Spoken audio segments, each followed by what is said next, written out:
Agatha! If I can't reach you, let my song teach you. So we open where we all looking at a dead heifer heart. So the rock star daughter heifer gets to talking and she said, my mom died on the road. Well, kind of. It was in a hotel fire while she was on tour, but the road was involved. However, I'm on the road because my mama said the road would save me since all the women in my family is cursed. But Agatha says, all right, ashes to ashes, sorrows, prayers, but we got a heifer on heifers. Agatha really said more power for the rest of us. Sashir's like, well, heifer, how we gonna complete the quest with the incomplete coven? Agatha said, oh, we just needed a complete coven to access the road. Now it's anybody's game. Toodles toots. Ooh, Agatha thought the lyric said Coven 2, which I guess she thinks she only needs one other heifer, but it's Coven True, which means you need all of them. See, you should have checked on Spotify for the lyrics. So then they ask Alice, whose mama wrote a version of the ballad, and Alice says, well, hold on. How many witches left with you last time you did the road? And she said, it was just me. So, someone who's done it, yeah. So then we get to arguing over whose fault is it that Mary did, and they kind of blame it Sashir because Patty Lupone said, well, now hold on. She drank 2 glasses of wine, so Potions heifer, you should have given her 2 bottles of the antidote. So they said, you know what, we gonna summon the Green Witch to the road. The questions they have for this heifer, can she be pleasant looking, not too political, bring some Advil? Oh, Lord, so this heifer start climbing out the ground, and it's Aubrey Plaza. However, Agatha's upset, and the teen's asking her, are we in danger, Molly? So as we have fun, now we see the second house, but Alice don't want to go in. However, the road's like, you going, heifer, you going. So we go into the house, and we've stepped back to the 70s. Oh, my God. So they found the invite on the mantle. Oh, God. So the girls start walking around the house and we see Alice and Patty looking at a picture of Alice's mom, and Alice said her mom was trying to open the road because her fans were her coven.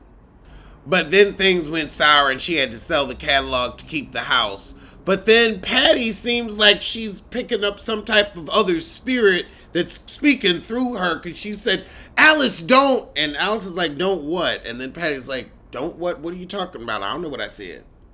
Over with Agatha and Aubrey Plaza, Aubrey asked why she brought Teen. She said extra hands don't hurt.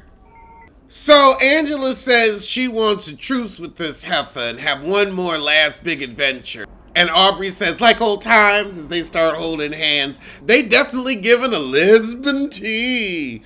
I'm sure this storyline is getting Robin to throbbing. However, Agatha's trying to outsmart the Green Witch by pressing the PA button in the room that they in so the girls can overhear what they talking about. And Aubrey tells Agatha, well, I know you gonna kill these heifers. You'll get your powers and I'll get my bodies. And Agatha's like, I'm not going to betray my coven. Wink, wink. All right, heifer. But now all the girls know they're about to be double-crossed. But before they could get into it, another radio starts screeching and they run over to Teen, who's messing with it. Lord, so there was a record that said play me and he put it on, but now it's spinning backward. And everybody can't stand the noise. I can't stand the rain up against my window. I can't stand the rain. So Agatha stomps out the record player, but then Patty Lupone tells the girls they've been cursed. Lord, so now a metronome start going, and so time is a-ticking. So now the curse starts taking effect, and it gets Patty Lupone first. She gets to sizzling and burning, but she's not on fire. She's smoking. Alice grabs a dagger and puts a protection circle around her. It gets Sashir next, but they're gonna have to face the curse. However, after the curse gets them, they got a big splotch on their arm, like a scar. I mean shoulder. I'm grabbing my shoulder. I guess as I get older, I'll have more of these Cheryl Lynn Ralph moments. And now we hear something howling like a wolf, and there's a breeze, and that's the curse. The song forward is The Ballad by Lorna Wu and the Coral Shore. Oh, I feel like we're about to have a musical interlude. Oh, so it's Alice who has the curse, so she has to face it. And she has the mark, and she's always had it. Shashir said, wait, a generational curse. Not another one. Oh, Lord, now Teen gets thrown across the room. Yep, we gotta play Lorna's song. We gotta have a jam session. I love how they are making this a musical. I mean, Patti LuPone's there. And this is the gayest Halloween special ever. A Halloween musical with Patti LuPone, because that's what this is at this point. We got the Ballad of the Road. Now we're about to have our second hit. Catherine Hahn, you know what? I can become a late in life singer. She can. So Lorna's ballad is a protection spell for her daughter. And so because somebody's always playing it, she's always protected. Girl, Catherine Hahn stepped up to the mic like, all right, E flat, keep it tempo. Oh, we really getting a rock ballad. Kathy, I'm sorry, it's coming through flat. Flat. I thought it was Mary J. Blige for a second. So we singing along, I'm suffering through, and finally we see the curse, which looks like a real monster. And she said, I'm gonna kill it by playing my heart out. Double witches, raw! Damn it, I just always be spilling shit this morning. Oh, Lord.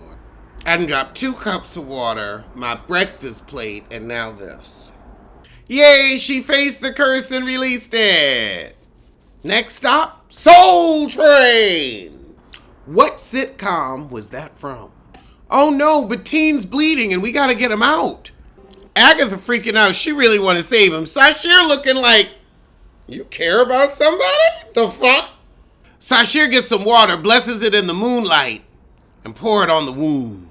And it worked. It healed him up real fast. Does that mean she got her power back? Yeah, that's Agatha's kid. That's why Shashir's demeanor was looking. She was like, oh, that is that kid. Yep. Oh, we find out after that, Sashir was bound by a guy without magic. Alice stopped believing when her mama passed.